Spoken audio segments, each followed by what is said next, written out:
Internal New York Times documents obtained by The Intercept show that the paper actually distributed an internal memo to its journalists that urged them to avoid using words like ethnic cleansing or genocide in describing the ongoing war on Gaza.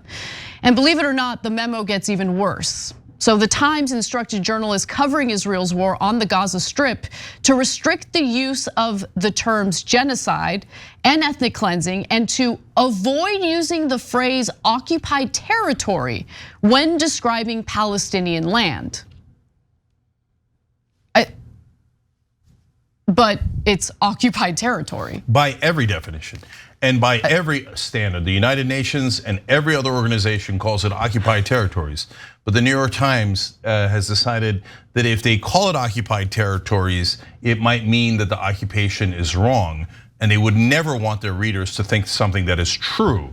They want their readers to think that Israel is right, whether it actually is or not. So they skew it in.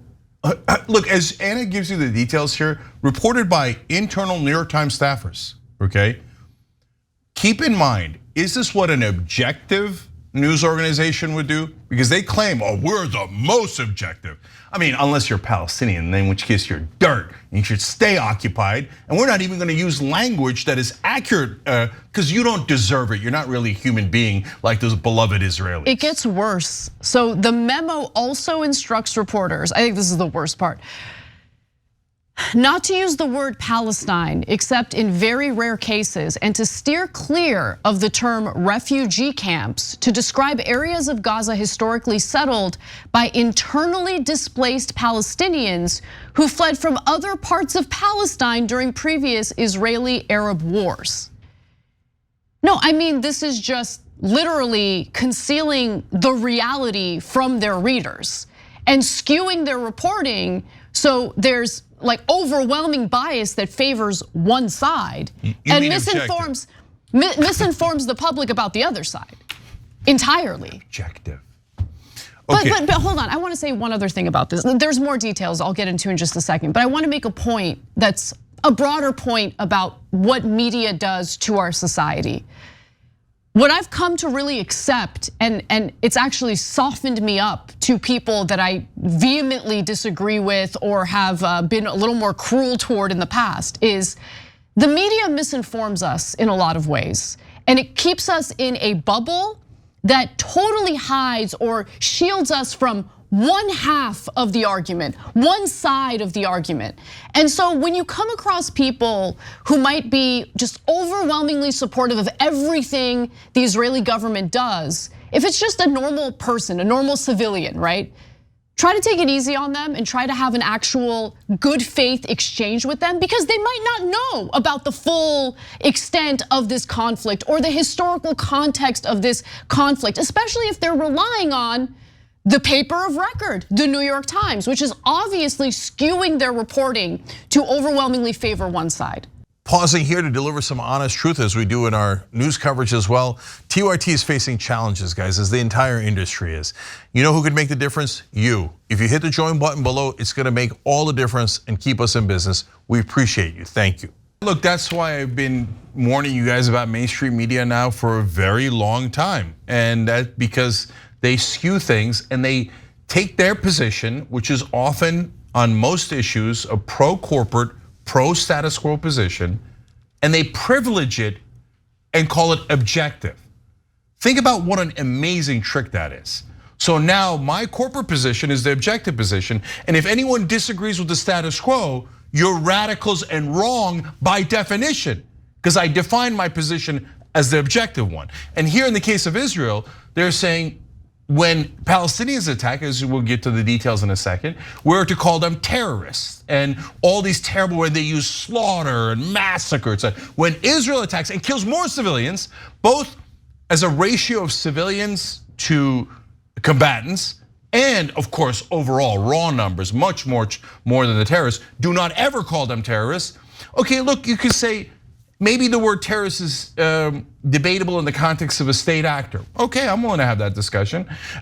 Genocide, hey, the UN didn't call it a genocide yet. I think it meets every definition, but okay, you say I'm not ready to do that yet because the UN hasn't said it. Ethnic cleansing, textbook ethnic cleansing, but it's too controversial, whatever, okay? The ethnic cleansing is really on it, like you have to call it that, but okay.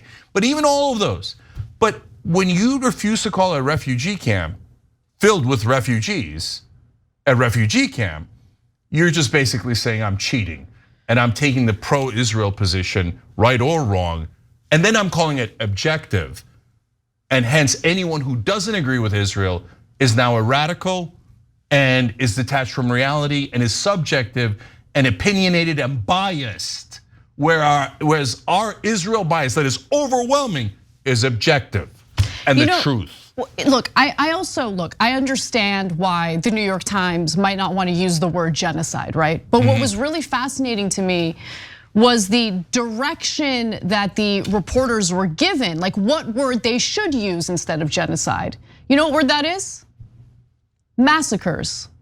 So Cenk, massacres is a word that really hits a nerve with me in particular because it was a word that was favorited by certain group of people that committed genocide, now widely accepted genocide against Armenians, and that was the Turks. It wasn't a genocide. It was just massacres. And it wasn't ethnic cleansing. They just moved them from one area to another, just like Israel's moving the Palestinians from one area to another. No, brothers and sisters, that's the textbook definition of ethnic cleansing. Moving civilians from one place to another because you want them out of that area and you want to take their land and then they die along the path. Like literally there is no other definition of ethnic cleansing. And so, but New York Times isn't within miles of that. Why? No rational reason, just because Israel. And that's objective, they're a joke, total joke. So there's more. Let's go to what the memo reads verbatim. It is accurate to use terrorism and terrorist in describing the attacks of October 7th, which included the deliberate targeting of civilians in killings and kidnapping. We should not shy away from that description of the events or the attackers, particularly when we provide context and explanation. But as you alluded to earlier, Cenk, the same phrasing is not to be used against what Israel is carrying out against Palestinian civilians in Gaza. The Times does not characterize Israel's repeated attacks on Palestinian civilians as terrorism, even when civilians have been targeted.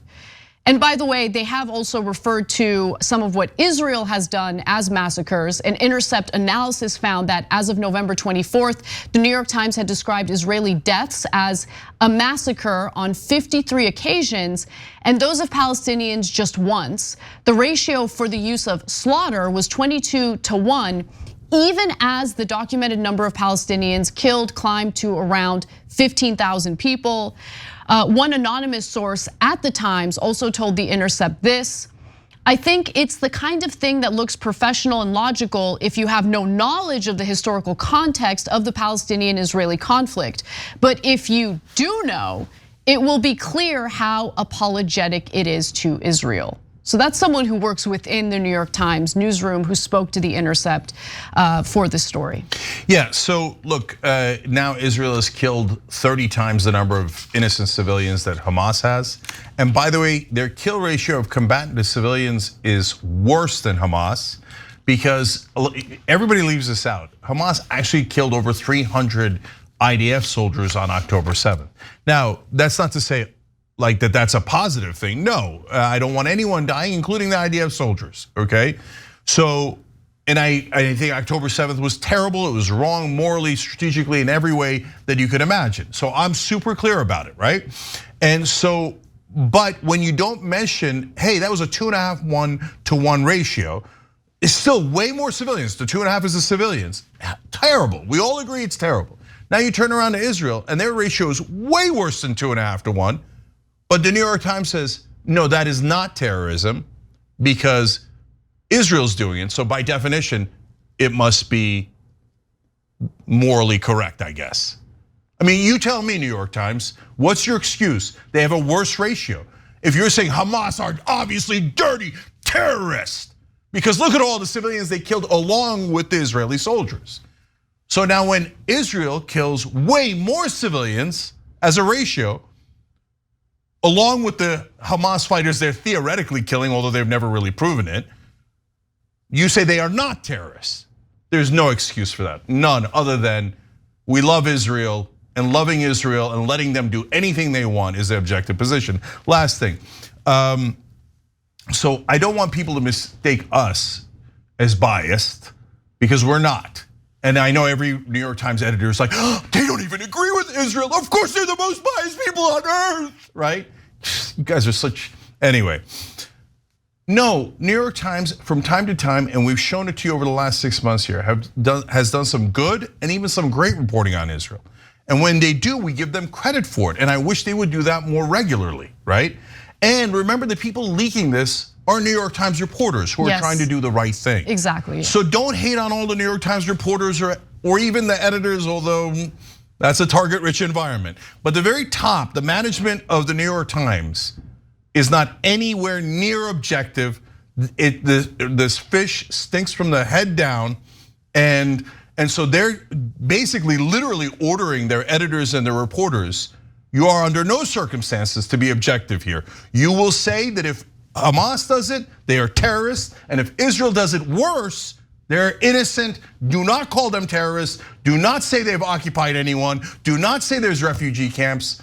Are we allowed to say the sky is blue and the grass is green? Or how many other lies do you want me to print in the New York Times so that Israel can be happier? It's outrageous. Thanks for watching The Young Turks, really appreciate it. Another way to show support is through YouTube memberships. You'll get to interact with us more. There's live chat emojis, badges. You've got emojis of me, Anna, John, JR. So those are super fun. But you also get playback of our exclusive member-only shows and specials right after they air. So all of that, all you gotta do is click that join button right underneath the video. Thank you.